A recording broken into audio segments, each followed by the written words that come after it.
Rule 7 हमारा किस बारे में बात करता है? रूल 7 हमारा बात करता है कि इंटेरोगेटरीज को अगर आपको रद्द करना है या फिर उसको हटाना है, यानी कि सेट असाइड करना है या फिर उसको स्ट्राइक आउट करना है, तो किस प्रकार से करोगे। ये होता है कि अगर किसी पार्टी के द्वारा पूछे गए इंटेरोगेटरीज में जितने भी प्रश्न पूछे गए हैं वो अनुचित लगते हैं या फिर परेशान करने के इरादे से लगते हैं, बहुत लंबे हैं, बोझिल हैं या फिर दबाव डालने वाले लगते हैं, अनावश्यक लगते हैं, अपमानजनक लगते हैं, तो दूसरी पार्टी जो है कोर्ट से एक आवेदन कर सकती है कि ऐसे प्रश्नों को निरस्त कर दिया जाए, यानी कि सेट असाइड कर दिया जाए या फिर हटा दिया जाए, स्ट्राइक आउट कर दिया जाए। यह आवेदन इंटरोगेटरीज के मिलने के 7 दिन के भीतर किया जाएगा। जिस दिन आपको इंटरोगेटरीज मिलेगी सामने वाली पार्टी को, उस दिन से 7 दिन के अंदर अंदर आपको ये आवेदन करना होगा। किस चीज के लिए? कि भाई ये मुझे परेशान करने वाले लग रहे हैं। इन ग्राउंड पे अगर आपको लेना है तो आपको 7 दिन के भीतर भीतर उसकी कंप्लेन करनी होगी। रूल 7 सिर्फ इतना ही कहता है। Hello everybody, welcome back this channel. आज की वीडियो में आज हम बात करेंगे रूल 7 ऑर्डर 11 का। ठीक है, ऑर्डर 11 का रूल 7 है जिसमें बात की गई कि इंटेरोगेटरीज को कब हम निरस्त कर सकते हैं, कब उसको हम हटा सकते हैं, मतलब कब आप उसको सेट असाइड कर सकते हो, कब उसको स्ट्राइक आउट कर सकते हो किसी इंटेरोगेटरीज को। तो उसके बारे में रूल 7 बात करता है। तो चलिए समझते हैं कि अगर किसी पार्टी के द्वारा पूछे गए इंटेरोगेटरीज प्रश्न, ठीक है, अनुचित लगते हैं, परेशान करने के दायरे से लगते हैं, या फिर बहुत लंबे हैं, या फिर बोझिल हैं, या फिर दबाव डालने वाले लगते हैं आपको, या फिर अनावश्यक लगते हैं आपको, या फिर आपको अपमानजनक लगते हैं, चरित्र हानिकारक लगते हैं, तो दूसरी पार्टी, तो जो अपोजिट पार्टी है, आवेदन कर सकती है कोर्ट से। किस बारे में? कि ऐसे इंटेरोगेटरीज को या तो आप सेट असाइड कर दो, हटा दो, या फिर आप उसको स्ट्राइक आउट कर दो। इसको थोड़ा स्पेलिंग गलत हो गया। या फिर उसको आप हटा दो या फिर उसको आप निरस्त कर दो। ठीक है, यह आवेदन जो है इंटरोगेटरीज के लिए ऐसा मिलने की, यानी कि जो इंटरोगेटरी आपको जिस दिन मिलेगा सामने वाली पार्टी को, उस दिन से, मिलने के दिन से आपको 7 दिन के भीतर भीतर इसका आवेदन देना पड़ेगा ऐसे ऑब्जेक्शन के लिए। किस चीज़ के लिए? कि आप उसमें से सेट असाइड कर दो या फिर स्ट्राइक आउट कर दो। इस चीज़ के लिए अगर आपको आवेदन देना है तो जो मिलेगा आपको इंटरोगेटरी, उस दिन से 7 दिन के अंदर अंदर आपको ऐसा आवेदन करना होगा। ठीक है, तो रूल 7 सिर्फ हमारा इतना ही कहता है। अब शॉर्ट नोट क्या कहता है कि अगर किसी पार्टी इंटरोगेटरीज के जरिए बेवजह परेशान करने वाले असंबंधित जवाब पूछती है तो दूसरी पार्टी को ये अधिकार होता है कि वह 7 दिन के भीतर कोर्ट में आवेदन देकर कहे कि इन सवालों को हटा दिया जाए, या फिर क्योंकि ये केस से जुड़े हुए नहीं हैं या परेशान करने वाले हैं, तो कोर्ट क्या करेगा? उनको हटा देगा। अगर उनको लगता है कि हटा देना चाहिए या फिर सेट असाइड करना ज़रूरी लगता है तो उनको सेट असाइड कर देगा। ठीक है, अब एग्जांपल से समझो कि मान लीजिए प्लेंटिफ ने डिफेंडेंट से इंटरोगेटरीज पूछी, यानी कि कोई क्वेश्चन पूछे, जैसे कि क्या यह सच है कि आप अपने पड़ोसी से झगड़ालू स्वभाव के व्यक्ति हैं। और सेकंड क्वेश्चन था कि क्या आपने अपने बड़े भाई से विरासत में मामले में झूठ बोला था, विरासत के मामले में झूठ बोला था। तो इस तरह के 2 क्वेश्चन पूछे हैं प्लेंटिफ ने। अब ये दोनों क्वेश्चन जो हैं केस, यानी कि केस से जुड़े हुए नहीं हैं, संबंधित नहीं हैं, तो ये व्यक्ति के चरित्र, कैरेक्टर पर हमला कर रहे हैं और स्कैंडलस माने जाएंगे। ठीक है, तो जो डिफेंडेंट है कोर्ट से कहेगा कि my lord, these interrogatories are scandalous and irrelevant, kindly strike them out under rule 7 of order 11।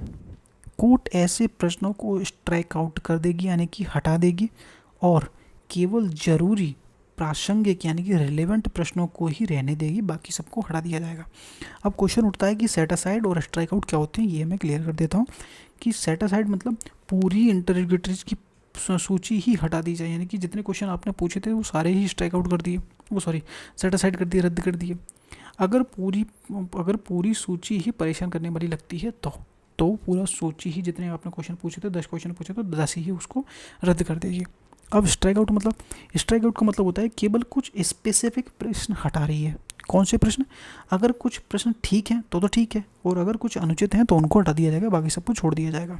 तो स्ट्राइक आउट में मतलब हम कोई स्पेसिफिक पार्ट हटाएंगे, और सेट असाइड होगा तो वो पूरा रद्द हो जाएगा अगर वो पूरा ही परेशान करने वाला लगता है तो ये था रूल 7 हमारा। यहाँ पर रूल 7 क्लियर होता है। अब रूल चलते हैं रूल 8 पे।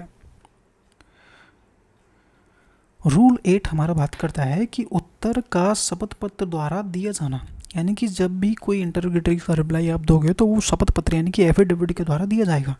समझो क्या कह रहा है कि इंटरोगेटरीज, जो प्रश्न पूछे गए इंटरोगेटरीज में, उनका उत्तर आपको क्या करना है? एफिडेविट के रूप में दिया जाएगा, और वह 10 दिन के भीतर दाखिल करना होगा। यानी कि जिस दिन आपको ऐसा इंटरोगेटरीज मिलेंगे, क्वेश्चन मिलेंगे, उस दिन से आपको 10 दिन के भीतर भीतर अपना एक एफिडेविट देना होगा, एफिडेविट के रूप में रिप्लाई देना होगा। हालांकि अगर कोर्ट चाहे तो इस समय सीमा को, कौन सी समय सीमा, 10 दिन वाली समय सीमा को बढ़ा सकती है, एक्सटेंड कर सकती है।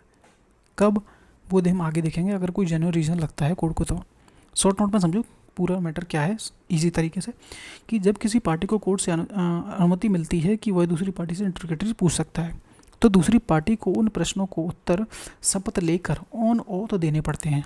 ठीक है, मतलब उत्तर सामान्य लिखित जवाब नहीं होता है, जनरली लिखित जवाब अपन दे देते हैं वो नहीं होगा, बल्कि एफिडेविट यानी कि हलफनामा के रूप में पूछा जाता है आपको, सॉरी रिप्लाई दिया जाता है। ठीक है, और यह एफिडेविट 10 दिन के अंदर अंदर कोर्ट में फाइल करना होता है। अगर किसी कारणवश यह संभव नहीं हो पाता है, 10 दिन में आप नहीं कर पाते हो, तो पार्टी कोर्ट से अधिक समय की मांग कर सकती है। कोर्ट को जेन्युइन रीजन लगता है तो आपको समय दे देगा। अब एग्जांपल से समझो और क्लियर हो जाएगा कि स्टेप 1 हमारा कहता है कि प्लेंटिफ ने डिफेंडेंट से इंटरोगेटरी पूछी, क्या आपने 15 अप्रैल 2023 को 1 लाख रुपए प्लेंटिफ्स को उधार लिया था, प्लेंटिफ से उधार लिया था या नहीं लिया था। अब स्टेप 2 में क्वेश्चन होता है कि कोर्ट ने इंटरोगेटरीज की अनुमति दी, ठीक है, आपको अलाउ कर दिया। थर्ड पॉइंट पे क्या है कि अब डिफेंडेंट को इन प्रश्नों को उत्तर एफिडेविट से मिल लिखकर 10 दिन के भीतर कोर्ट में जमा करने होंगे। डिफेंडेंट लिखेगा कि मैं राम सिंह शपथपूर्वक कथन करता हूं कि मैंने 15 अप्रैल 2023 को वादी से कोई भी धनराशि नहीं ली है, और यह एफिडेविट आपको नोटरी के, पब्लिक नोटरी के द्वारा नोटिफाई करना होगा, और या फिर ऑथ कमिश्नर के सामने ऑथ लेनी पड़ेगी, लेकर दाखिल करना होगा। अब क्वेश्चन उठता है कि क्यों ज़रूरी है कि एफिडेविट्स पे भेजना, क्योंकि इंटरोगेटरी जो होती हैं उनको साक्ष्य में गिना जा सकता है, माना जा सकता है। अगर कोई भी व्यक्ति झूठ बोलता है, जवाब देता है, तो उस पर झूठी गवाही का मामला भी चल सकता है। इसलिए ये जवाब एफिडेविट पर दिए जाते हैं ताकि कानूनी रूप से यह प्रमाणित, लीगली वेरीफाई हो जाए। तो ये हमारा रूल 8 भी यहाँ पे क्लियर होता है। कोई कंफ्यूज हो तो आप पूछ सकते हो। एक बार फिर से क्लियर कर देता हूँ कि रूल 7 हमारा किस बारे में बात करता है। रूल 7 हमारा बात करता है कि इंटरोगेटरीज को अगर आपको रद्द करना है या फिर उसको हटाना है, यानी कि सेट असाइड करना है या फिर उसको स्ट्राइक आउट करना है, तो किस प्रकार से करोगे। ये होता है कि अगर किसी पार्टी के द्वारा पूछे गए इंटरोगेटरीज में जितने भी प्रश्न पूछे गए हैं वो अनुचित लगते हैं या फिर परेशान करने के इरादे से लगते हैं, बहुत लंबे हैं, बोझिल हैं, या फिर दबाव डालने वाले लगते हैं, अनावश्यक लगते हैं, अपमानजनक लगते हैं, तो दूसरी पार्टी जो है कोर्ट से एक आवेदन कर सकती है कि ऐसे प्रश्नों को निरस्त कर दिया जाए, यानी कि सेट असाइड कर दिया जाए या फिर हटा दिया जाए, स्ट्राइक आउट कर दिया जाए। यह आवेदन इंटरोगेटरीज के मिलने के 7 दिन के भीतर किया जाएगा। जिस दिन आपको इंटरोगेटरीज मिलेगी सामने वाली पार्टी को, उस दिन से 7 दिन के अंदर अंदर आपको ये आवेदन करना होगा। किस चीज़ के लिए, कि भाई ये मुझे परेशान करने वाले लग रहे हैं। इन ग्राउंड पर अगर आपको लेना है तो आपको 7 दिन के भीतर भीतर उसकी कंप्लेंट करनी होगी। रूल 7 सिर्फ इतना ही कहता है।